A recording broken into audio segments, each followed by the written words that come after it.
PHK massal diduga dampak efisiensi anggaran. Pemerintah Indonesia di bawah kepemimpinan Presiden Prabowo Subianto menekankan pentingnya efisiensi dalam penggunaan anggaran pendapatan dan belanja negara. Presiden Prabowo menekankan bahwa seluruh kementerian, lembaga, dan pemerintah daerah harus mengurangi pengeluaran yang tidak produktif, serta memastikan anggaran digunakan secara efisien demi kepentingan rakyat. Meskipun pemerintah telah memastikan bahwa efisiensi anggaran tidak akan berdampak pada belanja pegawai dan bantuan sosial, kekhawatiran tetap muncul di kalangan masyarakat, tak terkecuali para pegawai. Beberapa pihak mengkhawatirkan kemungkinan pengurangan jumlah pegawai, penundaan kenaikan gaji, serta hilangnya gaji ke-13 dan tunjangan hari raya bagi PNS. Kementerian Keuangan menegaskan bahwa penghematan anggaran difokuskan pada pengurangan belanja operasional dan non-operasional yang tidak berdampak langsung pada pelayanan publik. Namun di beberapa daerah, kebijakan efisiensi ini tetap memunculkan dampak signifikan. Dalam media sosial muncul berbagai keluhan terkait dampak efisiensi ini. Salah satunya dari unggahan akun X @pns_garis_lucu pada 5 Februari 2025 yang mencerminkan keresahan pegawai atas dampak kebijakan ini. Dalam unggahan tersebut dijelaskan bahwa sejumlah satpam dan pramubakti telah dirumahkan.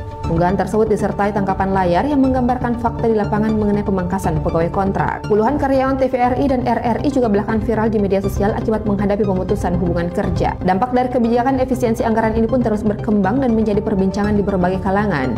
Pemerintah diharapkan dapat memberikan solusi yang lebih berimbang agar efisiensi tidak justru menimbulkan masalah baru.